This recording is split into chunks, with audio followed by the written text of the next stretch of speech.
Hello, welcome to Createful Art. It's Ashley Krieger here, and today I would love to show you how to paint this fresh citrus lime.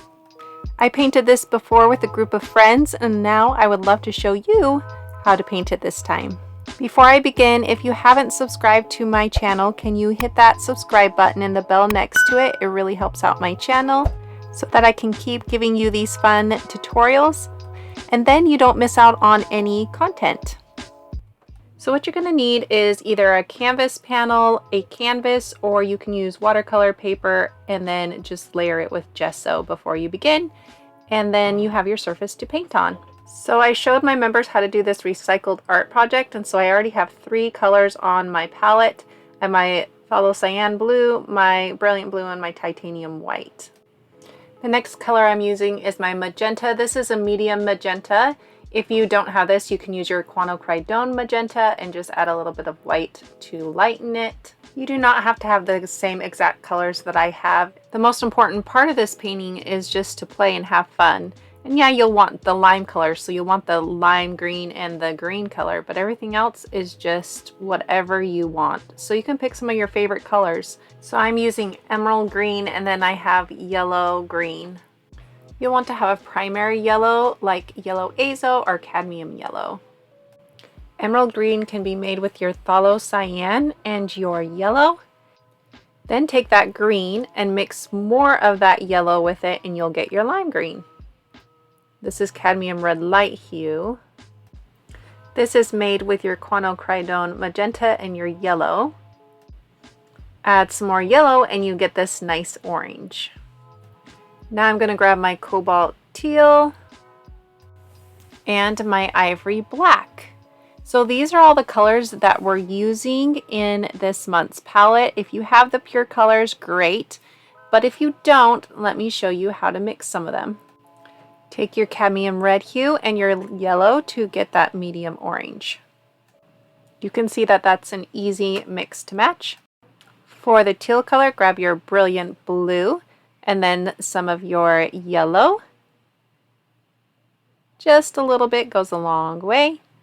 And then you just mix it until it matches, and see how easy that is to make. And the most important colors in this painting, grab your yellow and your brilliant blue.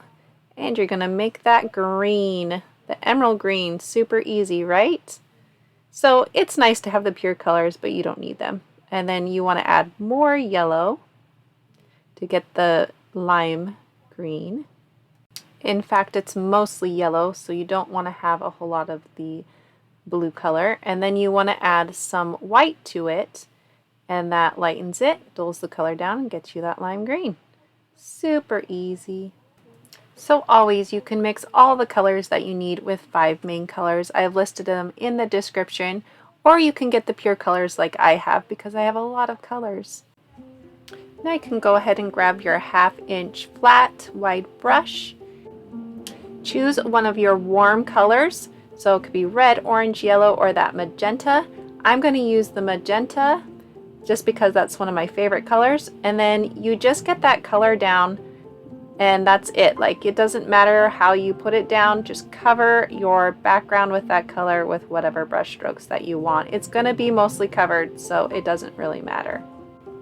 Grab your round brush. It can be a medium-sized brush. This one's a size 6 in the set that I recommend in the description. Dip the tip into your white, and you're going to use this color to sketch your line. Placement is important to this composition, so notice where I'm placing the line. If you need a reference photo to help you, I give those to my Createful Art members, so you can click up there on that right hand corner or learn where to become a member in the description. So I'm making sure that I have a dip right there around the middle mark, and notice how it's very squiggly and I've gone down. So this isn't a nice slice cut of this lime. It's not perfect. And that's what's going to make this very interesting to look at. So I have a horizontal line here going across, but it's kind of pieced together. Notice how much space I've given from the lime to the edge and the shape here. So this is important to the composition. Now I'm going to just make a U from one corner to the next, nice and smooth going down from one side to the other side. Now I'm going to make another one, but this time I'm starting at the same point right here on the left, but I'm going down less. So I'm going to follow it and then come up to the other edge. So if you run out of paint, go ahead and add some more paint. And if you feel like you need to fix your other line, like I do, bringing it down just a little bit more, then go ahead and do that. This is the sketching part. This is all going to be gone over, so it doesn't matter anyways. And then you can go back and finish that other line. Going down as far as you want so that it's the shape of a lime. So see how that's shaping that lime? So I have the rind now, and I have that separated by the fleshy part of the lime. Now I'm going to create these triangles in between that, going up to that middle part. So it's going to be like a wheel. So if you find any of your lines don't look right, you can go ahead and fix them in this. You don't even have to have your lines go all the way down. So notice how the most inconsistent lines, the lines that aren't perfect, are very interesting to look at. I'm not going to clean my brush. I'm just grabbing my green now. And now let's fill in this rind part of the lime with that dark green. Now limes have texture on the outside, so you can create a smooth brush stroke here, or you can kind of squiggle back and forth like I'm doing to get a little bit more of a bumpy texture. It doesn't matter, whatever you want to do. Go ahead and fill in that whole area with that green. So grab your lime color, and now we're going to paint the pulp of the segments of the lime. And see how I'm just creating lines starting from the top of that triangle basically, and then just pulling and fanning out to the outside. And I can go from the top to the bottom, or I can take my lines and go the opposite direction just to carry some more paint there, so there's more coverage. And you do that with each segment. You can either do that with your flat brush or your round brush, depending on the look that you like. So because this pink isn't completely dry, and if yours is, it still won't matter. You'll still be able to see some of that pink behind it, or whatever color you have down. This is what gives that pulp the look that it is transparent. So when you look at a lime and you're looking at this pulp stuff, it is transparent. There's juice in there. So that's why this works with having this background color being able to be shown through. And when you're painting, getting the texture is all about adding layers and getting those looks to make it appear like it is the real thing. And of course, this is a really playful painting, so it doesn't have to be realistic. But when you add a little bit of realism into your paintings with some play, you get what's called impressionism, and that's what we're going for in this painting. So notice how I'm adding in some areas a lot more texture of the paint than others. So where I drag the paint thinner, it's going to look more transparent. Where I add more of the lime green in a chunky way, it's going to be less transparent. And so we can add more and decide if we want more later on as it's drying, or we can just do a lot of coverage right now. It all depends on your style, what you think it needs. So you can go ahead and do this step as far as you want to go. Just don't cover all of your background color, and make sure that it has nice lines. Now it's time to add some of that lime color to the outside of the lime. So I'm just creating like little pieces of this color to show through. And notice how it starts making it look like there's texture on the outside of this lime. So I'm not going to cover the whole thing or make nice smooth brush strokes. I'm going to dab and make dots. And I'm just putting it in some of the inner parts of the lime and some on the outside here. Now I'm going to grab my round brush and my black here, and I'm going to start adding in some shadow. So up there in the very top corner and along the edges, it's going to be a black shadow. And because the green is still wet, it's going to mix some with the green. Again, I'm adding it in a very textured way so that the outside looks like it's textured as well. So not a smooth brush stroke, very pokey. So I'm going to focus mostly on this bottom edge because that's where the most shadow is. And so you could make this pretty dark right through here. So I'm just making sure that I have some texture there. And going back and getting my black, adding some more throughout here. So see how you can see some of that green mixing with the paint? That's perfect. That's exactly what I want. I'm not going to mix with that lime green. I'm going to try to go around those areas and stick to the very edge as much as possible. Having some of the black in the middle of the outside of the lime is fine. Especially if there's just dots and it's just showing some texture. We can soften it later if we need to. But the very edge is the most important part. Now there's light shining on that right side, the bottom right.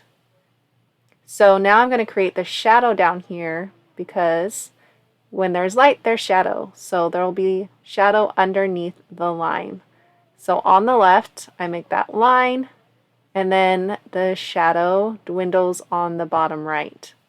So where I'm focusing on the shadow, just go ahead and add some black there as well. You'll be able to see some of that pink behind it, but we can get rid of that later with some layering. Now I'm going to grab my flat brush and my cobalt teal, and I'm going to start covering some of that pink. So it was never intended to be a pink painting. I wanted to have a different background color. So if I add some white to that color, it'll lighten it. I can kind of gauge where I want the color to go. I don't want it to match the green in value. I want it to kind of pop. So I'm just checking right now whether I want to go lighter or whether I want to go darker. So I'll add black to that teal color when I want it darker or use it purely. So I'm going to focus right now on covering most of the pink, but not all of the pink. This is an impressionistic playful painting. If I cover it all and make it look like there was no pink behind it at all, then it's not as fun. So I just kind of using a brush stroke that's just very messy. So have some fun going around your lime and let some of that pink show through. And there's always layering, so if you find that you don't want to have too much of the pink showing through, you can always layer it. So up there in the top area of this painting, I'm adding some black to darken the area so that it'll pull your eye into that orange and the spray we're going to have. So I need to have that contrast for the droplets of the spray from the orange to have something to have some contrast there so that it shows up. So I'm also going to work on the lines around the orange, kind of making them a little bit more crisp. So go ahead and do the same thing. You can use my reference photo to help you. Another key thing is that the more you go over an area, the more it's going to blend and the softer look of the background you'll have. You can decide how blended you want your background to be. So now I'm going to grab some water and a lot of water and some white, and I'm going to add some splatter in there. So it's making some tiny splatters, so I'm grabbing some more water, seeing if I can get some bigger splatters, and I'm not getting them, so I'm just going to do some drops. And they're huge, but that's okay. So this is how I got the look on the last one, is I left some drops there, and then I was able to lift off the paint on the surface and it left the pink behind it. So I'm just going to leave that there and decide if I want it to be dried like that or lift it off and get the pink behind it. I'm going to separate those two little drops right there. So for one of the last finishing touches, I'm going to just add a little bit more white. I think this is called the mesocarp or something, part of the orange. And I'm just going to add another layer of that white so that it pulls away from the segments, and then make that nice little white area as it pulls up into separation of those segments. And I'm also creating texture as I'm going. I want you to be able to see this as I go to the very edge here. So go ahead and do that as well if you'd like. I'm also going to give another layer of white up here at the top in some of the spots, just so that it pulls away a little bit more. And if you find that you need it on yours as well, go ahead and add that too. And just remember that the more layers you put on, the more coverage, and so it'll brighten up some of that layer and also add more detail. So I'm just going to take some of these segments and make them look a little bit more segmented. See how some of the lines got to where they were just blending in? So I'm going to add a little bit more paint on those so there's not so much pink behind it showing. And you can go ahead and do that too if yours needs it. So I feel like my lime is showing a little bit too much pink, so I'm going to put some more lime in here. Notice how my brush strokes are going the same direction as the original ones, just getting more coverage in here. So if you feel like your lime needs a little bit more lime in it, then go ahead and do that as well. See how that made it look just a little bit better? You can still see the pink behind it, but I feel like it looks more like a lime right now. Now I'm going to get playful again. You don't have to do this, but I'm grabbing some of the green. I'm adding just a few lines or pieces into the pulp. Very, very few, just to give more dimension to this lime. So you can decide to do this if you'd like, or you don't have to. It's no big deal, but I'll show you the look of it anyway, so you can decide. So I'm going to add some right against that white to make it pop a little bit more, because contrast always makes things pop. Speaking of which, I want to add a little bit more black to the edge here to make that stand out and have a little bit more of a defined edge. So see how adding that black really made it stand out. And now it's defining that edge with this line. I'm going to do that on both sides here. Now I'm going to grab some orange. Again, just a playful thing. Doing the same thing that I did with the dark green. Just adding a few lines in there.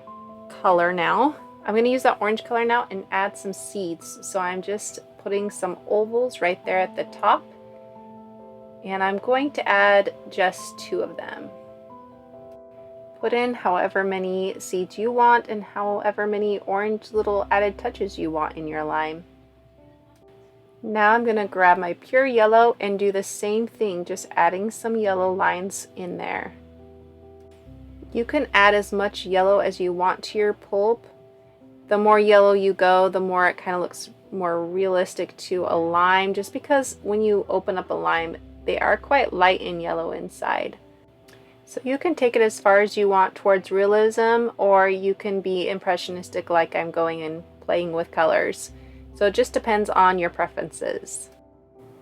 To make sure that you can see the seeds, I'm going to outline them with the teal color, and that'll just define them a little bit better. The teal and the orange are very much complementary colors, so that really makes them pop and then makes it look like they're shadowed. I'm going to add a little bit of that teal also with some of the lines here in the lime pulp. Now I'm going to take some white here and I'm going to add the highlight. And so I'm going to concentrate on that lower right side. I'm going to smooth out the edge here, right on the edge of the lime, and then add a few dots to give that texture of the lime. Some scuff marks in there, and that's all you need. If you find that the white is a little too much, you can add some of the lime color in there and soften it a little bit more. Again, a personal preference. I'm going to add just a little bit. So now, just to break up that white a little bit, I'm going to add a little of the green through here. And that also makes it look like the lime is textured. And a little bit more on the realistic side. And just a little bit, that's all. If you have a metallic paint, this looks really cool in this painting. Doesn't even matter what color of metallic paint. It just gives it a finished look. So I'm going to add a little bit of the lime color up where the juices are squeezing out, where I have some of the white dots and splatter marks. It does not matter where you put them. So both of my paintings that I've done, they're different and they're in different spots, so that's fine. Now I'm going to do the same thing with white. Just a couple spots up there, wherever you want to put them. So right now you could say, I'm done with this painting.